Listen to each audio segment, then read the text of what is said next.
Le sujet des influenceurs fait pas mal de buzz depuis quelques mois. Avec les erreurs de parcours fortement médiatisées de certains d'entre eux, malheureusement, on passe tous sous le radar. Donc, je pense que c'est un bon moment de parler de ce sujet très chaud. Ça fait un petit bout que je vais faire une vidéo pour vous parler un peu de la réalité des créateurs de contenu et des YouTubers. Puis je me suis dit pourquoi pas genre tout merger ensemble puis faire juste une seule vidéo. Donc j'ai séparé un peu la vidéo en deux parties. La première, je vais vous expliquer en fait, selon moi, c'est quoi la différence entre un créateur de contenu et un influenceur. Puis en deuxième, c'est quoi la réalité d'un créateur de contenu, puis donner quelques points pour ceux qui voudraient en faire une carrière. Avant de commencer la vidéo, je veux juste vous dire que je travaille sur quelques sketchs qui sont drôles selon moi. Ils vont être publiés sur cette chaîne-ci et non Gaboom. D'abord, le mot influenceur est lancé un peu partout pour en fait englober n'importe qui a un certain following sur les réseaux sociaux. La définition d'influenceur sur Wikipédia est la suivante. Un influenceur est une personne qui, par son statut, sa position ou son exposition médiatique, est capable d'être un relais d'opinion influençant les habitudes de consommation dans un but marketing.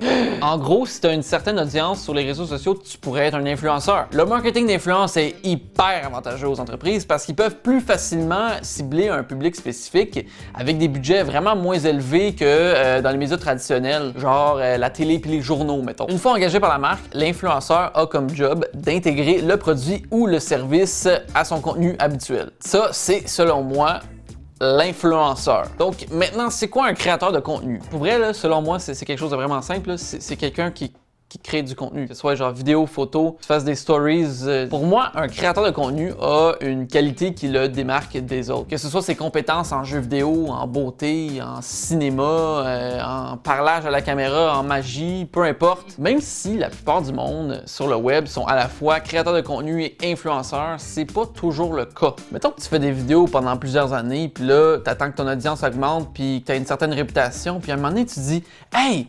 J'aimerais ça que je puisse payer mon épicerie avec ce que je fais. » Ben, ta réputation fait en sorte que tu puisses proposer un espace publicitaire sur tes réseaux. C'est le même principe pour n'importe quel média traditionnel. Par contre, il y a aussi ceux qui s'inscrivent sur une émission qui passe 2 mois en Afrique du Sud puis qui, quand ils reviennent, ils ont 100 000 abonnés sur Instagram. La belle vie, câlisse. C'est le fun, ce type d'émission qui chie genre 20 influenceurs à chaque année.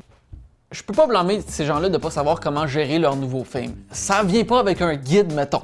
Ils sont lancés dans ce monde-là sans nécessairement avoir des compétences de créateur. Donc, ils doivent rapidement apprendre à créer du contenu tout en gérant les contrats de marque qui rentrent sans accidentellement parler de l'environnement et quelques mois plus tard faire une pub pour une station d'essence. Oups! Un influenceur, ça peut être absolument n'importe qui. Un acteur, un humoriste, un magicien. Ça peut être absolument n'importe qui a un certain following sur Internet. Dans l'article publié de Murphy Cooper dans la presse, il mentionne qu'être influenceur, c'est pas un métier. Je suis un peu en accord. Selon moi, pour plusieurs, c'est leur métier qui leur permet d'être influenceur. Il y a comme une petite nuance. Ce que je vais ajouter par contre, c'est qu'il n'y a pas juste les influenceurs qui font de la pub. Parce qu'on peut voir pas mal souvent des humoristes qui, à la télé, vont faire des publicités ou est-ce qu'ils endossent ou sont même ambassadeurs de la marque. Pour une raison fucking obscure, ça passe mieux. Dans les deux cas, ça devrait pas être ton métier principal, mais bien une façon d'utiliser ton influence pour mieux gagner ta vie un peu. Tu sais, à la base, être créateur de contenu ou genre humoriste, là, ça paye pas ben. Fait que si tu peux un peu mieux gagner ta vie, payer ton loyer en faisant de la pub, pourquoi pas? Moi, mettons, je suis un créateur de contenu et un influenceur en même temps parce que ça me permet de continuer à faire des vidéos. J'adore arriver avec un concept le fun, avec des marques que j'aime bien, le partager avec mes abonnés, puis hey, être payé pour! C'est pas tout le monde qui a le luxe de refuser des contrats. Je chiale pas par contre. Ne venez pas me dire dans les commentaires Andrew il chiale parce qu'il n'y a pas le luxe. Ok, continuons la vidéo maintenant. Parlons spécifiquement de Sarah-Jeanne Labrosse qui refuse absolument n'importe quel contrat sur Instagram, même des montants de 12 000 $ par publication. Mais c'est aussi fucking Sarah-Jeanne Labrosse, la fille qui est à la télévision depuis qu'elle a comme 4 ans. À la base, le travail qu'elle fait est hyper payant. Compare ça à un YouTuber qui gagne comme 35$ par vidéo. Il n'y a rien de mal de vouloir être payé pour ce qu'on fait. Mais essaye pas de bullshitter les gens en faisant la promotion de produits que t'aimes même pas. Puis essaye surtout pas de cacher que c'est sponsorisé.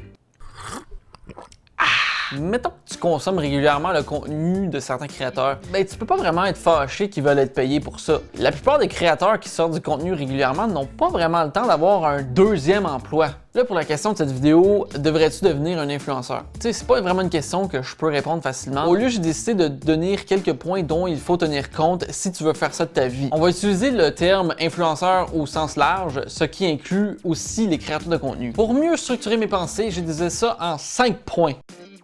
Les gens ont cette idée que les créateurs YouTube et Instagram ont la belle vie, sont toujours en voyage puis ils travaillent jamais. La réalité varie d'une personne à l'autre, mais généralement parlant, un créateur doit créer énormément de contenu pour rester pertinent.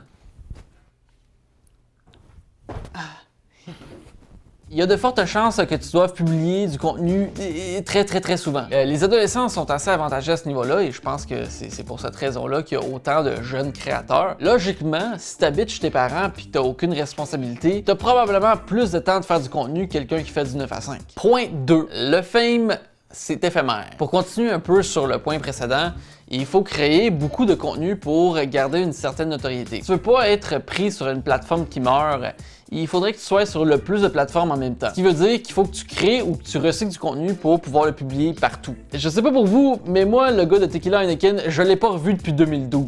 Peut-être que ça vaut pas la peine de lâcher ta job pour faire des danses sur TikTok. Je pense pas que ça va payer ton loyer. Andrew, as-tu ton argent pour le loyer? La carrière d'un créateur est influencée fortement par l'algorithme de la plateforme qu'il utilise.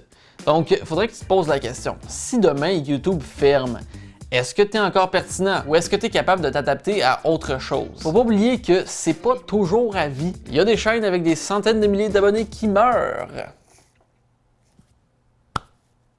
Point 3. Avoir un talent. Si demain Instagram n'existe plus, peux-tu me dire c'est quoi ton talent monétisable? Si ton seul atout, c'est de parler à la caméra toute la journée, faudrait peut-être que tu apprennes autre chose. Si c'est écrit sur ton CV que tu as joué des jeux vidéo pendant 6 ans sur Twitch, ça se peut qu'on te prenne plus ou moins au sérieux. Par contre, tu es probablement super bien placé pour savoir comment gérer une communauté en ligne, quel genre de contenu fonctionne pour certaines audiences, puis même tu as probablement appris sur certains réseaux sociaux. Faut juste savoir comment bien se vendre des fois. Le but de ce point, c'est de dire que faut jamais que tu arrêtes d'apprendre parce que tes choses vont bien là.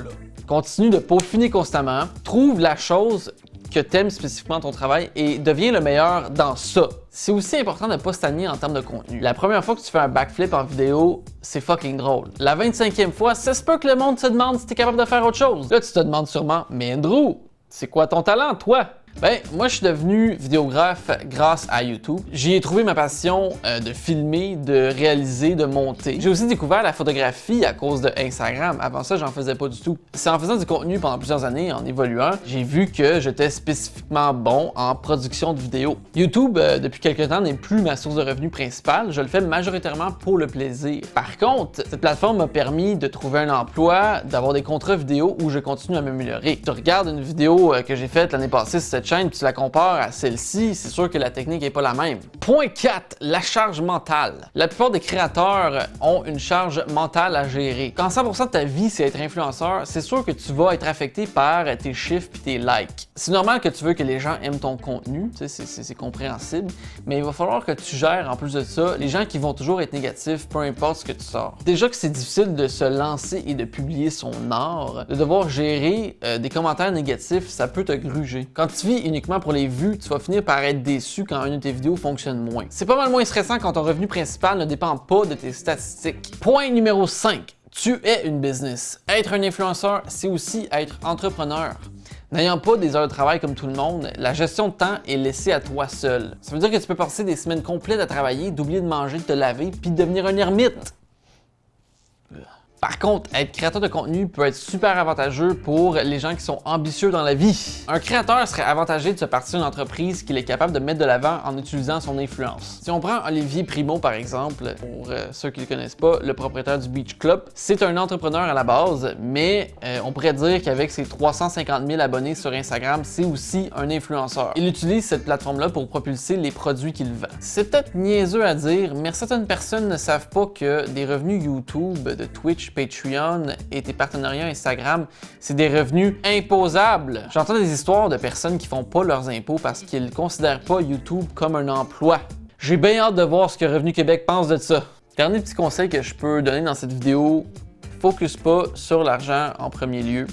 Parce qu'il y a de fortes chances que tu sois déçu. Il y a pas mal de chances que tu crées du contenu pendant plusieurs années sans faire une scène. Puis probablement dépenser de l'argent même. Pour certains, être créateur de contenu, c'est la job la plus nice au monde. Mais faut pas oublier que c'est pas fait pour tout le monde. Comme l'entrepreneuriat. J'ai eu beaucoup de plaisir de vivre de ça, mais ça a été aussi un moment ultra stressant et épuisant. Je suis pas en train de dire que je vis plus de ça, c'est juste que pour le moment, j'ai décidé d'être influenceur tout en ayant un emploi. Pour moi, ça m'aide à me motiver à me réveiller le matin. Pas avoir de raison pour me réveiller, je te dis que ça a été compliqué. J'espère que cette vidéo vous sera utile ou du moins vous aidera à comprendre un peu mieux la réalité d'un influenceur. C'est sûr, je suis pas rentré dans tous les points parce que la vidéo, à un moment donné, il faut qu'elle finisse. J'ai juste fait un survol de ce que je pense est important à savoir. Merci d'avoir écouté cette vidéo. Si vous avez apprécié, n'oubliez pas de laisser un petit pouce, de vous abonner et de cliquer sur la petite cloche pour être au courant de chaque vidéo que je sors. Sinon, si vous voulez savoir tout ce que je fais en général, vous pouvez me suivre sur Instagram puis de voir en fait aussi mes photos